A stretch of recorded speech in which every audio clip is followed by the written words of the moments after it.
La miniserie Adolescencia, estrenada en Netflix en marzo, se convirtió en un fenómeno global que disparó análisis y debate sobre los problemas que afectan hoy a las relaciones entre los más jóvenes y entre esos jóvenes con los adultos.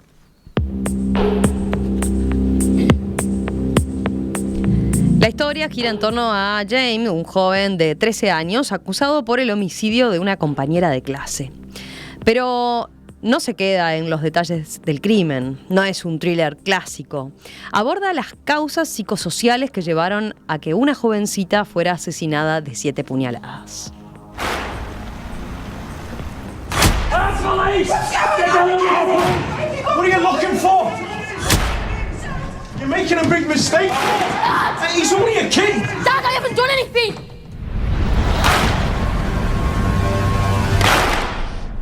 He's a good kid. A partir del crimen se recorren una serie de situaciones de la vida cotidiana que pueden ocurrir puertas adentro del hogar, en las instituciones educativas y en las redes sociales. De ese modo comienzan a revelarse varios problemas como el bullying, el ciberacoso, la masculinidad, la necesidad de validación, la sexualidad, la desconexión entre padres e hijos y la distancia comunicativa e interpretativas en el lenguaje que utilizan los nativos digitales y los adultos. Bueno, ustedes ya saben, el lunes conversamos sobre estas problemáticas con el psicólogo Roberto Balaguer, que afirmaba y ponía énfasis en la verosimilitud que esta historia tiene con la realidad. Hoy les proponemos un segundo abordaje que de las discusiones que provoca esta serie, pero con otra mirada, justamente con los principales educadores de los hijos, sus padres. Vamos a presentarles a quienes nos acompañan hoy. Está Valeria Pereira, que es empleada de Antel, madre de una hija, ¿verdad, Valeria? Sí, así es. Bienvenida, ¿cómo estás? ¿Todo bien? Todo bien. ¿Una hija de qué edad? 11 años. 11 años, está entrando ahí en la adolescencia. Florencia Pereira, Florencia, ustedes la conocen, comunicadora, licenciada en comunicación, periodista desde hace mucho tiempo, ahora trabaja en una agencia de comunicación en Cuatro Manos.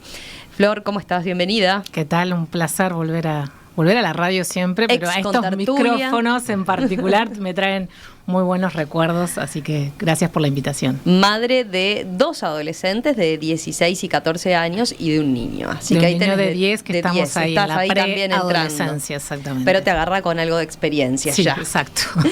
Y Pablo Romero, profesor de filosofía en bachillerato, padre de 5 hijos en el caso de Pablo. También lo hemos tenido en varias oportunidades aquí en Perspectiva, en la mesa de filósofos, por ejemplo. ¿Cómo estás, Pablo? ¿Todo bien? Bien, muy bien. Muchas gracias por la invitación. Ahí, a ver, por lo menos decime el rango etario. Padre de 5 hijos de... Entre 29 y 8 años. O sea que más tenés chiquito. de todo. Ahí tenemos una franja amplia.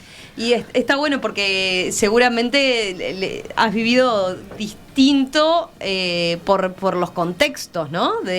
Seguramente el de 29 no tiene nada que ver con los desafíos o no te planteaba los mismos desafíos que el que hoy tiene. Ha ido cambiando y además, bueno, ¿no?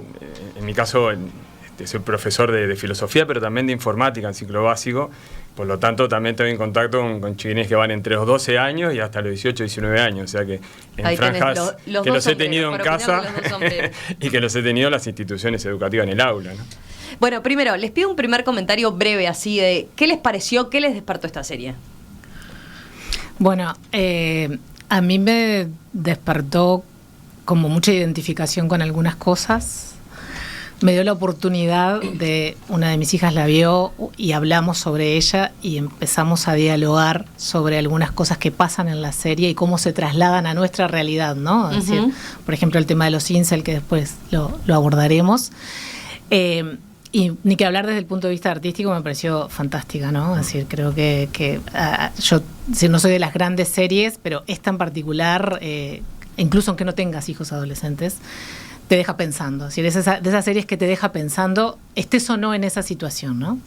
¿Valeria? Sí, bueno, a mí me pareció sobre todo oportuna porque fue como la excusa para abordar con Guidaí, con mi hija, ciertos temas, y oportuna también porque es una excusa para compartir otra cosa con ella que quizás por la diferencia generacional se me da que a veces es difícil encontrar temas para dialogar o cosas para ver, y bueno, me pareció súper oportuna para ¿La viste eso. directamente con ella? No, la vi yo y después vi con ella un capítulo y ella quiere terminar de verla, así que este fin de semana supongo yo que bien. terminaremos de verla, sí. Bien. ¿Y vos, Pablo? Bueno, lo primero que me quedé pensando es qué tan incomunicados estamos en la era de las comunicaciones, ¿no? Qué tan desconectados estamos en la era de las conexiones. Eso fue lo primero que bueno, lo he vivido también de la experiencia paterna, pero también en las instituciones educativas, ¿no? Al finalizar la serie fue de las primeras reflexiones que me surgió, porque uno va viendo, incluso mi compañera es maestra, y también esta cuestión del chupete electrónico que se le da rápidamente a los niños, ¿no? En esa conexión con el aparato electrónico, y las dificultades del diálogo y de la escucha intergeneracional. Fue de los primeros temas que por lo menos me dejó resonando la serie, y después la construcción que lo vemos permanentemente en las instituciones también educativas, de la masculinidad, del acoso, de la violencia, de la resolución violenta de los conflictos, ¿no? Eso lo vemos también de manera presente, y de hecho casi todos los centros educativos en estos momentos tenemos como proyecto de centro los ejes de convivencia y de resolución pacífica de los conflictos, pero los grandes problemas que estamos teniendo tienen mucho que ver con el uso tecnológico que se le da a este medio, ¿no? Que puede ser un celular o una computadora, y el miedo de qué pasa cuando los chiquilines apretan el botón, ¿no? del cuarto y se encierran ahí, parecen que entran como en la cueva platónica del siglo XXI, que es ese lugar, ¿no? Que comparten, y que los padres a veces perdemos un poco esa conexión con ese mundo. Y creo que estamos en una etapa en que ser padres es muy difícil. Hay muchos padres desconcertados, diría, porque bueno, la paternidad en la era digital y en la era de la horizontalidad es un gran desafío. O sea, esto, por lo menos las primeras cosas que me surgieron fueron en esa línea, ¿no? De empatizar mucho con los padres, o de sentirse sobre todo muy identificados. Bueno, a mí me pasó que, bueno, sobre todo me parece que la serie me sirvió como en esta parte de la interpelación ¿no? De cómo yo como madre, ¿no? Si uno está haciendo las cosas bien o no, y me pasó lo de la empatía, o bueno, identificarme tanto con algunas cosas del detective como con el padre y la madre, ¿no? De Jaime, por ejemplo, este caso del detective que está muy abocado capaz que a su trabajo, a su vida, ¿verdad? Y pasa por alto la presencia del hijo, bueno, esto de brindar atención. En esto, yo el otro día escuchaba la entrevista esta con Balaguer, y él decía esto, qué importante, me quedé pensando en cuáles son mis contrapesos, ¿no? El contrapeso, porque existe un mundo, una realidad en que ellos están inmersos, y el tema es lo importante de que qué tan calidad es mi contrapeso, que es esto de generar el diálogo o realmente brindarle esa atención de calidad, ¿verdad? Me sirvió como para rever y cuestionar esos puntos. La serie tiene algo de muy que nos demuestra por distintas cosas, ¿no? Que esto nos puede pasar a todos, ¿no? Sí, claro. De la noche a la mañana podés estar metido en ese infierno, ya sea porque Jamie tuvo esa situación y no supo resolver el conflicto, ya sea porque vos como padre te despertás, ¿no? de un mundo y decís, ¿cómo mi hijo? Pero si estaba tranquilo y seguro ahí en las puertas del cuarto, y yo no tenía ni idea de esto que le estaba pasando, ¿no? Sí. Yo hay dos cositas. Una, el tema que a mí me gustó mucho, el diálogo final de la pareja, ¿no? Cuando él dice, yo intenté ayudarlo, y el intentar ayudarlo era llevarlo a hacer deporte, ¿no? Llevarlo al boxeo. Y ahí es cuando empiezan a surgir las primeras heridas en Jamie, porque cuando él está con la psicóloga le dice, a mí no me gusta el deporte.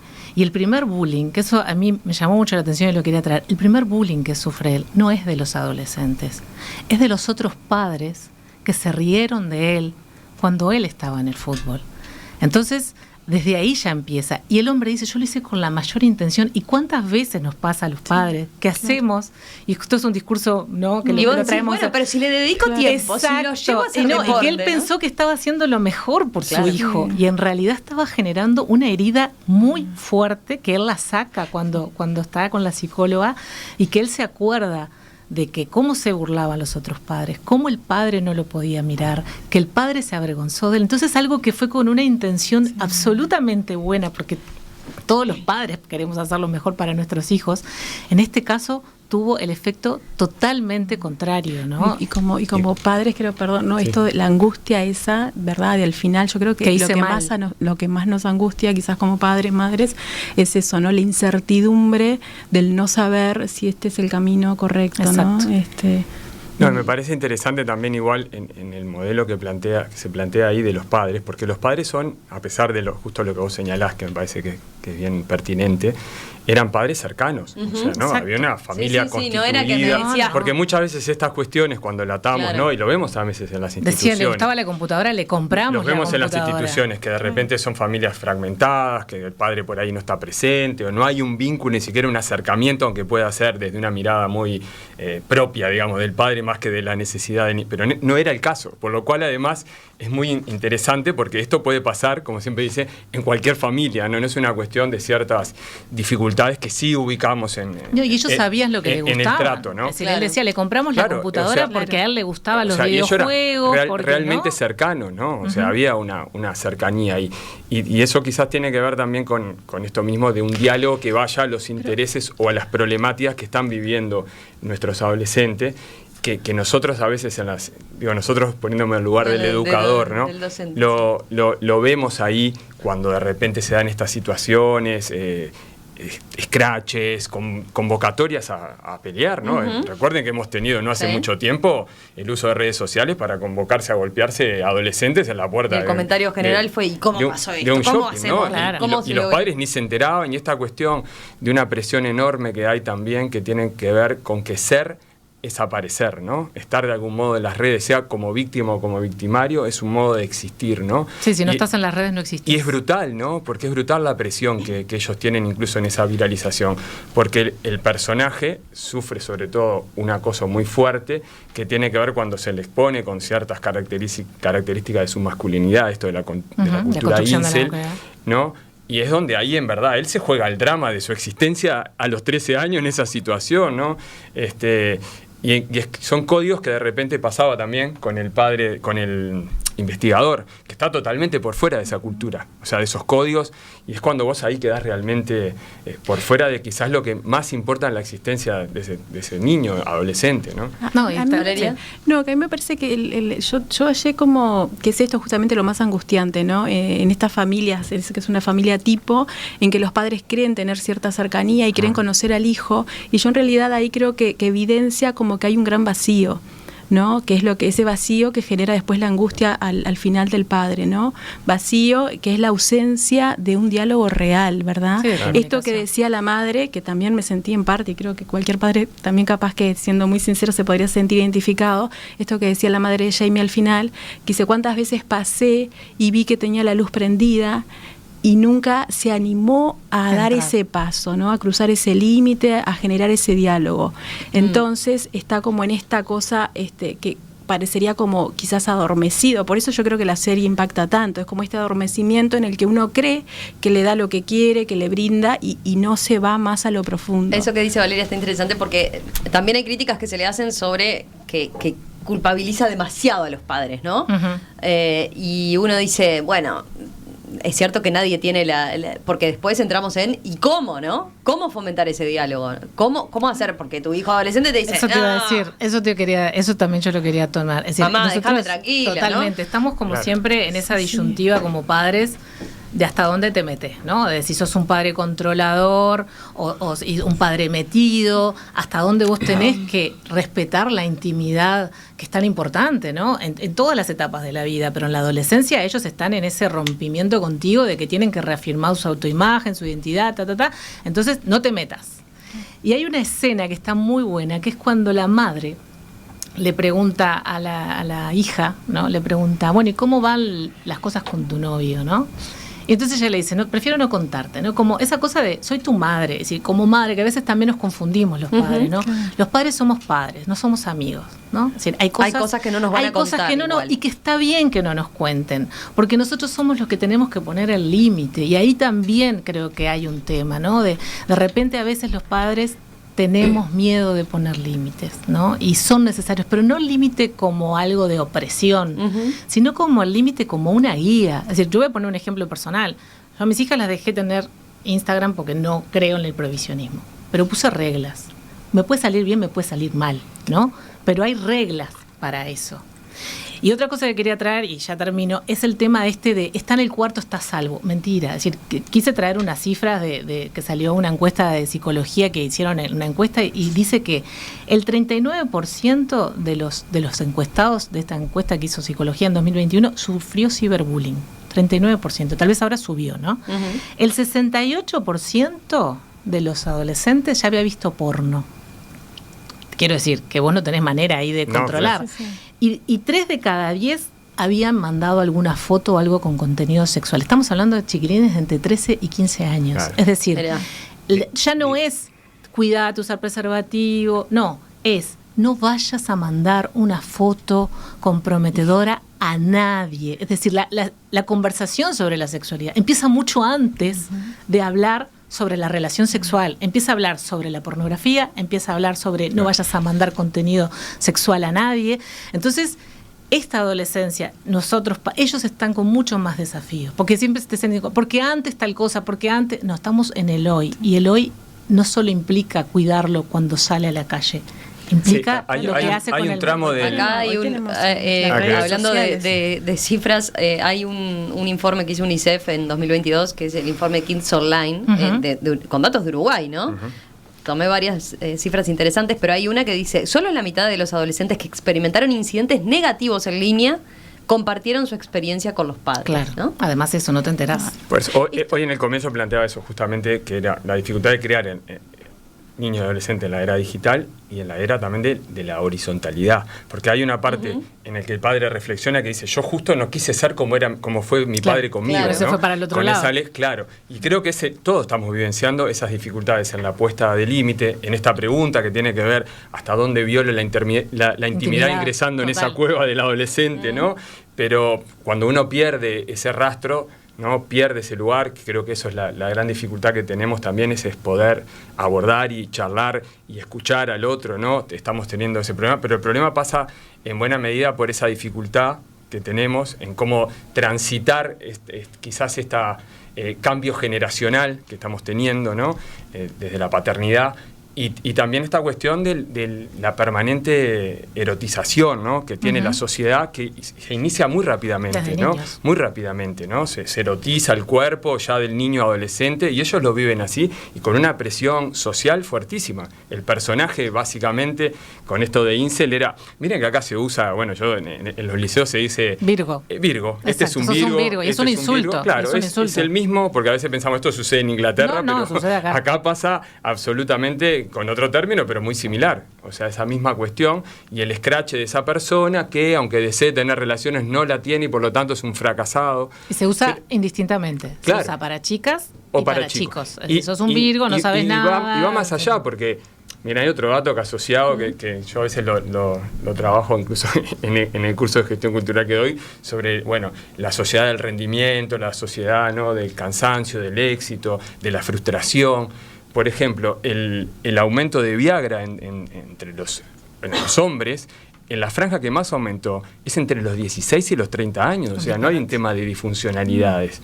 O sea, es un uso recreativo porque tiene mucho que ver con el éxito y el rendimiento. Y tiene mucho que ver con que mucho de la educación sexual pasa por la pornografía. Claro, es decir, y la presión social, ¿no? Y ser ahí en ese lugar justamente, ¿no? De lo íntimo, del compartir con el otro, también se convirtió en un lugar, ¿no? De rendimiento y de éxito. Y el miedo al fracaso es brutal, y lo vive el chiquilín también, que no puede acceder de alguna manera a tener una novia y a tener algún tipo de contacto sexual, y él lo vive como un fracaso absoluto, que además se magnifica porque ese fracaso se visualiza y se viraliza. Se viraliza, claro. No digo que en esta sociedad en la que estamos, en la que estás describiendo, que en la que estamos inmersos, y no hay vuelta, no le podemos escapar. Creo que es fundamental eso, bueno, esto del reforzar el insight como padre, ¿verdad? La introspección, de cuestionarnos nosotros en nuestro rol de padre, y el tema del contrapeso, ¿no? De qué tipo de diálogo logramos generar, y la confianza, porque yo creo que acá otra cosa que falló en el vínculo con los padres, por eso yo veo como ese gran vacío, la confianza, que él no confió ni siquiera es tanto en el momento con el padre como en la la oportunidad que le dio para que dijese la verdad, tampoco estuvo esa confianza. No, y después quería decir con respecto a los centros educativos, me parecía que hay un gran vacío interpela el rol de los padres y también interpela los centros educativos y la sociedad, ¿no? Si te parece, hacemos una pausa y enseguida volvemos con eso también. El rol del centro educativo, el rol de, los vínculos y la socialización de estos adolescentes tan mediada por la tecnología, ¿no? Puede ser ahí, puede estar ahí un problema. Enseguida volvemos con eso. Hoy aquí en Perspectiva estamos volviendo a conversar sobre la serie Adolescencia. Ustedes recordarán, el lunes, en la entrevista central, intercambiamos con el psicólogo Roberto Balaguer sobre los temas que aborda esta producción. Nos parecía oportuno darle ese espacio porque la serie dispara, como ustedes saben, preguntas sobre las dinámicas de los jóvenes en redes sociales y qué tan cerca de esta realidad se encuentran los adultos. En esta ocasión estamos retomando la reflexión, pero con otro enfoque, desde otro ángulo. ¿Qué piensan los padres y las madres de adolescentes sobre lo que despierta la serie y los elementos que plantea? Al ver la serie, ¿se identifican con lo que refleja? ¿Qué charla propició con sus hijos? Bueno, de eso estamos conversando esta mañana con Valeria Pereira, oyente, que escribiste un mensaje, ¿no, Valeria? El otro día cuando estábamos en la entrevista. Exacto. Florencia Pereira, madre de 2 adolescentes en este caso y de un niño entrando a la adolescencia, y Pablo Romero, profesor de filosofía en bachillerato y padre de 5 hijos. De filosofía y de informática. Les iba a plantear, a ver, hay una especie de paradoja que queda ahí instalada con algunos puntos de la serie, ¿no? O sobre todo de lo que los chicos viven en esta situación, porque decimos, desde hace años se viene hablando de construir los estereotipos, ¿no? De que la imagen no importa, y sin embargo es una generación que parece mucho más impactada que lo que nosotros estábamos. Exacto. ¿No? ¿Les da esa sensación? Sí, totalmente, que está atravesada. O sea, todo ese discurso que tenemos, sí. no... Es doble discurso. Me animo a decir que hay un doble discurso que... No es que venga la nueva generación, venga... Claro, porque uno tiene la idea de que, nos han abierto la cabeza incluso a lo que tiene que ver con las cuestiones de género, con tener más empatía con el otro, con intentar... construir desde lo argumentativo, porque hay una mayor concepción de la diversidad y la opinión ajena, y uno en la realidad después ve que más bien son situaciones que se han ido a los extremos, incluso en las reacciones que han tenido algunos de nuestros jóvenes, que también, lo hablábamos ahí en el corte, digamos, no deja de ser un espejo también de la sociedad adulta, ¿no? O sea, sí, claro. Ellos son construcciones que tienen que ver con cómo nos manejamos también los adultos en las redes sociales o en la construcción, cuando nos rascan un poquito fuera del discurso de lo políticamente correcto, creo que llegamos ahí a polarizaciones que ellos las viven y son muy marcadas a veces por la edad, que tiene tendencia, ¿no?, a polarizar y marcar. Pero nosotros lo vemos. En unos liceos que yo trabajaba, por ejemplo, tuvimos situaciones con quema de las carteleras vinculadas al Día de la Mujer o vinculado a los movimientos justamente de diversidad. Y eso muestra un panorama complejo. De hecho, vemos como muchos discursos políticos que se pretenden rupturistas vienen desde un modo conservador y violento que capta este tipo de, no sé si decir de descontento o de cuestión no políticamente correcta que los adolescentes están transitando, ¿no? Y ahí tenemos toda una dificultad que implica dialogar mucho. Yo ahí voy a poner un par de ejemplos respecto al tema de la imagen, ¿no? Es decir, hoy se habla de la diversidad corporal, ¿no? Y aunque seamos gorditas, somos lindas, pero el insulto a un adolescente, y tengo un par de casos, claro. Es gorda fea. Es decir, gorda fea, es decir, el insulto gorda fea sigue existiendo y que le digan gorda a una chiquilina, por más que en el discurso sea una cantidad de cosas, después además los contenidos que les llegan es de que vos tenés que hacer no sé qué dieta y tenés que poner la piel, claro. No sé cuánto. Voy a poner un ejemplo de lo que me pasa a mí, ¿no? Como uno como adulto, ¿no? yo tengo 47 años, no tengo problema con mis 47 años, no quiero parecer de 30. A mí me pasan videos todo el tiempo de que Salma Hayek tiene 55 y parece de 30. De que la otra no sé quién tiene 60 y parece de 20. Claro, nunca viene el disclaimer de, bueno, todo lo que se hace para llegar ahí. Imagínate si a una adulta te bombardean con todo eso de que vos tenés 47 pero tenés que parecer de 25, lo que le pasa a las chiquilinas y a los chiquilines también.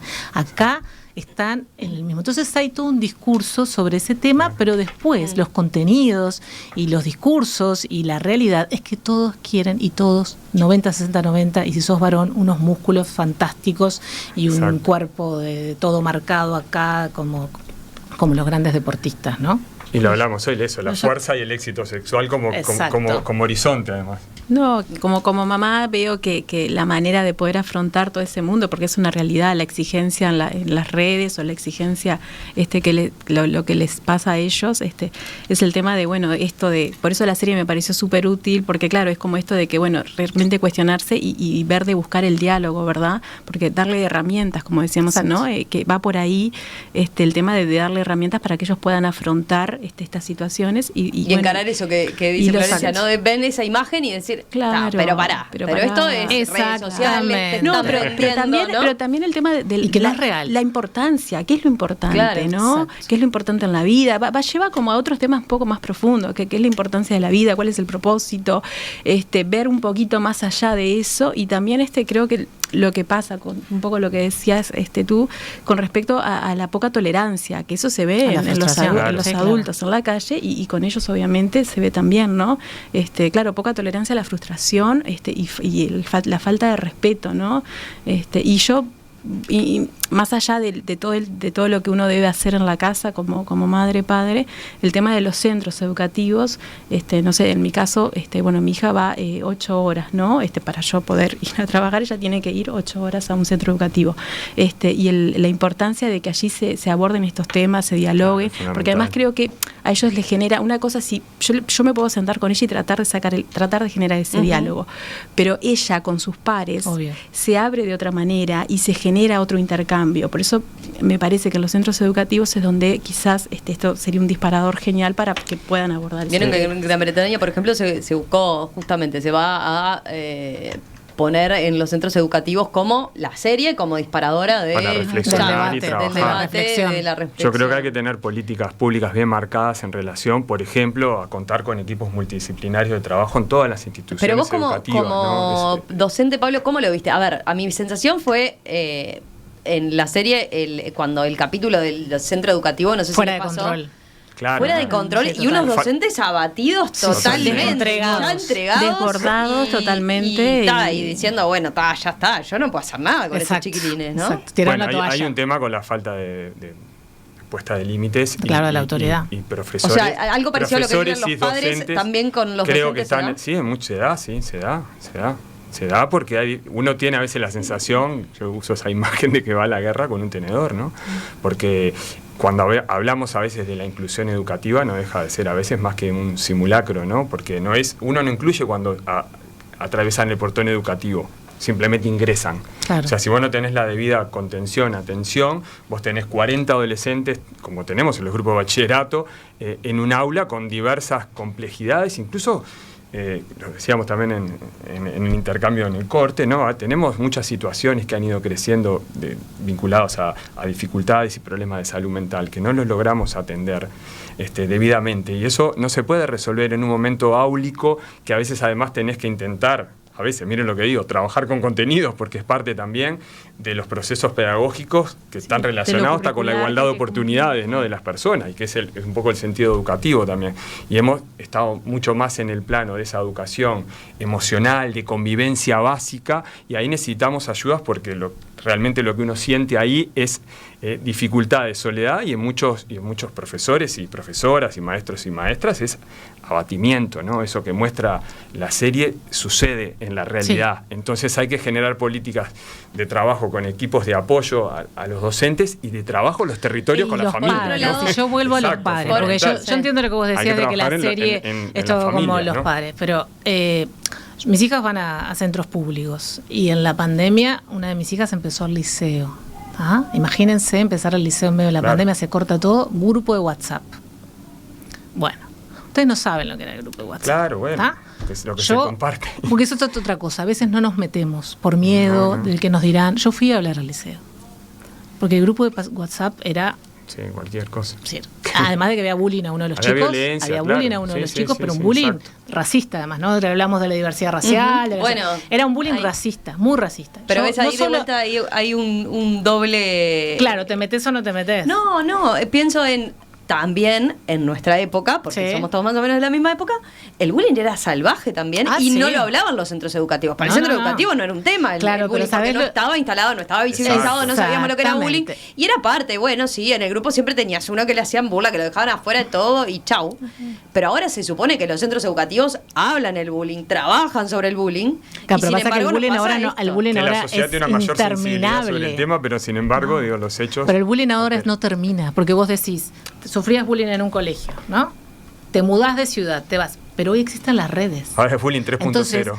Es decir, el bullying puede ser 24/7. Claro. Te podés mudar de país y va a seguir ese bullying. Si circula una foto tuya de que le mandaste a tu novio y que no sé qué, y eso no solo te va a seguir, te va a seguir de por vida. Es un bullying viral. Hay leyes incluso ahora respecto a eso. En México hubo una ley respecto a ese tema de una chica que le pasó y se hizo una ley respecto. Entonces, el bullying no termina nunca, es decir, no te podés esconder, hoy en día no te podés esconder. Pero volviendo al tema del sistema educativo que me interesaba, no tengamos miedo a meternos, es decir, de ir al liceo a hablar. Yo fui al liceo a hablar, les dije, miren, pasa esto. Bueno, vino la psicóloga al liceo, les dio un taller a los chiquilines y hablaron sobre el uso del WhatsApp y sobre lo que ponemos en WhatsApp, porque ¿qué pasa? También lo vemos, ahora comentábamos en Twitter, la gente en Twitter, yo casi ahora no lo uso, se dice cualquier cosa. Somos todos adultos, porque los adolescentes no están en Twitter. Exacto. Y en el WhatsApp pasa lo mismo, y en el Instagram pasa lo mismo. ¿Por qué? Porque no tengo al otro enfrente. Yo siempre cuando una vez di un taller sobre Twitter, le digo, ustedes no pongan nada en Twitter que no sean capaces de decirle a la persona mirándole a los ojos. Si vos no sos capaz de lo que pones en Twitter, cuando te encuentres con la persona, decírselo, no lo pongas.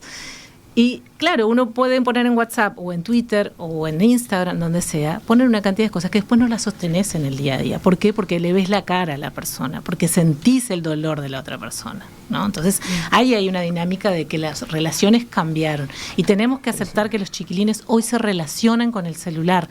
La lucha contra el celular está perdida, lamento decirlo. Es decir, hay que poner reglas, perdón que me vea, pero... está perdida, es decir, los chiquilines se van a seguir relacionando por el celular, no lo vamos a cambiar. No, ahí tenemos... y es un mundo donde uno también dice, si se lo prohibís, es un canal de socialización ese, totalmente, ¿no? Así como nosotros antes era, de repente te juntabas en la puerta del liceo, ahora ahí, entonces también, si lo aislás, si vas por el lado del prohibicionismo, vas a decir, va a tener otro problema, porque ese se queda por fuera de la conversación. Va a estar totalmente aislado y por fuera de la conversación. Es un poco lo que decís vos, o sea, nosotros de hecho empezamos en mis cursos en informática, son gurises de séptimo, ahora el primero liceo, comienzo a trabajar con lo que tiene que ver con las normas de comportamiento y de reglas pautadas en el uso de las nuevas tecnologías, ¿no? Porque es ahí donde tenemos el gran desafío. Esto de los grupos de WhatsApp es mortal lo que pasa. Nosotros hemos visto situaciones que han terminado hasta judicializadas con grupos que se abrían puntualmente para acosar, incluso para acosar a una persona en particular. Y el otro problema de las comunicaciones tecnológicas tiene que ver, esto que hablaba algo al comienzo también, la dificultad que tenemos para escuchar al otro y dialogar. Digamos, no es casualidad que uno de los grandes cambios que tuvo WhatsApp, miren qué genio el que se le ocurrió, es acelerar los audios, ¿no? O sea, esta cuestión de que nos escuchemos en 1,5 o 2, tiene que ver hasta un síntoma de sociedad, ¿no? O sea, alguien nos manda 1 minuto o 2 y es como, me acaba de mandar un audiolibro de otra época, ¿no? Hay gente que te pone, mande audios largos. Nos escuchamos como ardillitas, pero tiene que ver mucho con la poca escucha que tenemos, ¿no? Del otro. No, ¿qué quería decir con respecto vinculado a lo que él decía, el tema de las políticas públicas, ¿no? Porque está la realidad, los chiquilines están inmersos, contra eso no se puede ir, está el rol de los padres en las casas, el diálogo que se genera y después eso que él decía, ¿no? Que involucra a los centros educativos. Y a mí también me llamó, yendo un poquito más, el tema del rol de la policía, ¿no? Como otra institución estatal que la rapidez, la forma efectiva en cómo trabajan, ¿no? Que eso a mi hija cuando que vimos el primer capítulo le llamó la atención, ¿no? La rapidez con la que se movía la policía, la rapidez con que llegan a la criminalización del niño, porque en realidad eso es una instancia de investigación que todavía falta, ¿no? En el primer capítulo llegar a algunas pistas, y entonces te muestran como ese contrapeso, yo que ya había visto el segundo capítulo, el contrapeso digamos, a nivel estatal, de un centro educativo que está devastado, con cero compromiso de la parte no docente y demás, y te muestran el contrapeso, lo veía yo en la institución policial y cómo actúa, lo efectiva que es, lo rápido, ¿no? Un tema de recursos, quizás. Con la violencia también, a mí me impacta. Pero la violencia, la frialdad, la violencia burocrática. Sí, yo creo que hay como dos partes, ¿no? Porque está primero en la primera escena esa violencia con la que van a buscar al chiquilín, después te enterás de por qué lo están yendo a buscar y es un procedimiento, dicen que se lleva de siempre protocolo. Que hay un protocolo cuando hay un caso, una hipótesis de homicidio, un caso, un presunto homicidio. Y por otro lado, después también una realidad donde hay la pasividad, ¿no? Del centro educativo. Iba a decir, la pasividad del centro educativo sin duda, pero después hay una contención en explicarle los derechos que tiene, que se quiere comer los cereales, que va a haber alguien adulto con él, que, ¿no? Siguiendo todo el protocolo al pie de la letra. Al pie de la letra, ¿no? Sí. Y contrasta claramente con lo que ves en el centro educativo. Claro, entonces viéndolo como un centro educativo y viendo la policía como dos instituciones gubernamentales, estatales, digo, quizás es ahí también donde, bueno, esto de generar leyes, como ella comentaba que en México se generar leyes que resguarden la integridad, ¿verdad? Creo que va más allá, ¿no? De la familia y los padres. Igual con la policía hay una cuestión que me quedé pensando, porque en verdad el impacto que también genera en el investigador algunos, la víctima, porque a veces quizás estamos hablando mucho de Jamie, pero en verdad los hechos también muere una chica. El director mismo lo ha hecho explícito, ¿no? Que es cierto que siempre lo vemos más del lado de la víctima. ¿Y por qué esto nos saca tanto y nos desacomoda? Porque está del otro lado que nos coloca desde el victimario, ¿no? Que también en realidad es una víctima, claramente. Exacto, ¿no? Es un vínculo de ida y vuelta. Que escuché que lo que le llevó al director, ¿no? a llevar a cabo esta serie fue justamente una noticia, ¿no? Que escuchó que una noticia de un niño que había... ¿Cómo podía explicarse eso? Claro, cómo, el por qué, ¿no? Entonces, por eso yo creo que le da el enfoque desde la familia de Jimmy, cómo lo viven, no, y volviendo un poco a lo que tiene que ver con la sociedad y los padres también, en el último capítulo, ¿no? Cuando ellos, en el cuarto, ¿no? Cuando ellos tratan de festejar el cumpleaños del padre. Yo como que me perdí, porque salimos del capítulo 3 con la psicóloga, que es súper intenso, abrumador, diría, ¿no? Fuerte, y pasamos al capítulo 4 que te dice 13 meses. 13 ¿no? meses. Pasado un año. Claro, pero esa naturalidad o esa cosa como la que están viviendo, ¿verdad? Como que ellos pretenden vivir, me parece, como tapando, y me parece que ahí sigue existiendo como ese vacío del diálogo en esa familia. Vacío que creo que quizás todos tenemos, por eso es la serie nos tiene acá y nos interpela, ¿no? No, y la salud mental, ¿no? Es decir, porque acá hubo un padre que no elaboró toda esa violencia que ejerció su padre sobre él. Bueno, eso, y entonces él tiene ataques de ira cuando agarra al chiquilín en el supermercado, ¿no? El adolescente que casi lo revienta, y al final se contuvo. Y si vos ves luego ese ataque de ira, también lo ves reflejado en el hijo. Entonces, en definitiva, había un patrón de conducta que se estaba repitiendo. Entonces, ahí está el tema de la salud mental, el psicólogo clarísimo. Balaguer, en el análisis que hizo el lunes de la serie, contaba un poco que en realidad, tú decías, el primer bullying de Jamie fue como es cuando recibía el bullying cuando jugaba al fútbol, y el psicólogo en realidad iba un poquito más atrás y decía el primer bullying surge con el abuelo. Con el abuelo, claro. Sí, el abuelo era un golpeador. Quiero plantearles, porque tenemos que ir redondeando, ya nos quedamos sin tiempo, pero obviamente nos quedaron 1000 puntas, podríamos seguir 2 horas más, ¿no? Porque sí, tal cual. Aspectos para seguir analizando hay y muchos. Pero me pregunto, hablamos de la teoría, ¿no? Sí, claro. La teoría. Ustedes, si van a su historia personal y a su situación personal, ¿se sienten desconectados de sus hijos? Quiero decir, capaz que todos propiciamos esa charla. Ahora, también ¿les ha pasado de que no entiendan su lenguaje, no entienden los códigos que están manejando? ¿Y cómo haces para entrarle a eso? En el caso del investigador, el policía investigador tuvo a su hijo, que siendo víctima de bullying incluso, ¿no? tuvo una sensibilidad y fue y encaró a su padre y le dijo, la estás pifiando, a ver, te explico cómo es, porque acá estás errado de cabo a rabo, ¿no? Estás en otra, no entendés nada y tan perdido como estás, me diste vergüenza, ¿no? Pero, ¿cómo hacer para entrar y poder manejar esos códigos que no son tan ajenos, que no son tan distantes? Informarse, es la única que te queda. Informarse. Voy a recomendar una serie en base a este tema que ustedes recién lo mencionaban, la diversidad sexual. Ese es un tema que cambió absolutamente. Hoy no solo hablamos de los chiquilines, no solo hablan de homosexualidad, bisexualidad, hoy hablamos de pansexual, asexual, fluido. Había una madre que me decía, yo esto de lo fluido no lo entiendo. Decía, ¿no? Sex Education. Es una serie muy larga, pero es buenísima. Porque te habla del mundo de la sexualidad de los chiquilines que nosotros no nos imaginamos. Es decir, venimos de otro mundo, de otra época, nos relacionábamos de otra forma, las cosas cambiaron muchísimo y la única manera, siento yo como madre, es informarte. Es decir, claro, es buscar, es googlear, es mirar series, como ya te digo, Sex Education a mí me encantó, mis hijas las miraron también y les encantó y eso también dio pie a hablar de una cantidad de cosas sobre diversidad sexual. Y sobre los cuidados de esto del sexting, ¿no? Es decir, eso, no, tal vez no todos los padres lo tenían claro. Yo digo, sinceramente, yo me lo empecé a plantear ya cuando empezaban a entrar a determinada edad, digo, tenemos que hablar del tema de las fotos que se mandan porque yo no lo viví eso, claro, ¿no? Claro. Entonces, no es solamente hablar de los métodos anticonceptivos tenemos que hablar de las fotos que se sacan, de que no se la manden a nadie. Entonces, nos tenemos que actualizar y si no nos gustan las redes, ábranse igual un usuario para ver cómo funciona. Es decir, hay que ver cómo funciona, claro, porque si no es muy difícil establecer las reglas, establecer los límites, claro, establecer el diálogo. Si no lo conoces es muy difícil. Sí, yo tengo la particularidad un poco que lo contaba, que trabajo con gurises de esa edad, ¿no? O sea, más allá de que los tengo y los he tenido en casa, también en las instituciones educativas, de lunes a viernes, ¿no? Y bueno, y uno ve también que forma parte también de esa adolescencia, de esa construcción de la persona, que es romper con el mundo adulto. O sea, la búsqueda de códigos propios y dejar afuera al adulto es parte de la edad. O sea, es habitual ese movimiento hacia ahí. Tiene que suceder. Claro, tiene que suceder, incluso en la construcción de su identidad propia. Entonces, en verdad, hay estrategias permanentemente que se van renovando para dejar al adulto afuera de ese mundo particular. Creo, como bien lo dicen, que hay que estar informado arriba.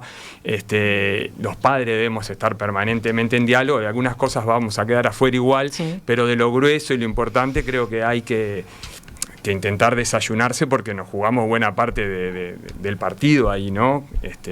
Entonces, y más, creo que tenemos un problema de característica de época también que tiene que ver con una sociedad del impulso, ¿no? Uh-huh. O sea, hay una impulsividad muy marcada en todos. Entonces, cuando frente a la frustración, ese impulso nos lleva a resolver violentamente las situaciones, que pueden ser un segundo, que te cambia la vida para siempre, lo vemos en este chiquilín también. Es ahí donde es un segundo, ¿no? Volvemos a eso. Porque después el niño parece de lo más amoroso, después tiene todo. Tal cual. Después es un niño normal, claro, que se preocupa, que es, ¿no? Y está preocupado porque pero bien, además. Reacción impulsiva violenta de un segundo y entonces ahí. Y en la que se metió en ese momento, ¿no? ¿Qué problema que eso, la tuvo su padre también, ¿no? Claro, nadie estamos, y creo que lo tenemos los adultos, sí, claro, y los adolescentes, ¿no? Valeria. No, bueno, como para cerrar, pero tener como madre, tener como en cuenta esta etapa, como él decía, que es una etapa de cambio, de búsqueda, de adolecer, ¿no? Que tiene que ver con el crecer, pero tiene también que ver con un dolor de pérdida que ellos sienten, como tratar de tener mucha paciencia, tratar de generar la confianza y ser sinceros con ellos en el diálogo. Yo trato de ser, cuando me acerco, de mucha sinceridad en el diálogo, porque hay muchas cosas que desconozco. Por ejemplo, estos temas de toda la diversidad. Ella me empezó a hablar en un momento y me trajo términos y cosas que yo la verdad no entendía de qué se trataba. Entonces, sinceramente, mirá, explícame porque no sé, claro, realmente, pero desde lo más sincero, como explícame lo de los emoji, que desconozco qué significan. Y creo que, no hay, obviamente, nadie tiene la receta de cómo se hace, pero me parece que desde el diálogo sincero con ellos y acompañando Y teniendo esto presente, que a mí me cuesta mucho, porque obviamente a veces se va un poco la paciencia, esto de tener presente que ellos realmente están transitando una etapa que es una etapa muy, muy dura, porque están dejando la niñez, entrando a la adultez. Entonces todo eso que se les genera a ellos, más esta necesidad de tener que a veces pasa esto de las etiquetas, ¿no? De tener que tener la etiqueta para pertenecer, ¿no? Entonces a veces yo a veces lo que yo le digo es que ella no se apure a tener una etiqueta, que hay tiempo, ¿no? Para la búsqueda, para ver qué le gusta, qué no, y bueno, y demás. Eso me parece fundamental, sí. Valeria Pereira, Florencia Pereira, Pablo Romero, muchas gracias, muchas gracias como padres que esperamos hayan haber aportado compartido. algo valioso. Sin Muchas duda. gracias por colocar estos temas en escena que son fundamentales. Tal cual, y seguir informando, ¿no? Que para Bueno, mí y es la clave. cuando haya otra serie así, capaz que también los volvemos a convocar para volver a órdenes. plantear algunos de estos gusto. temas. Bueno, muchas Gracias. gracias. Gracias.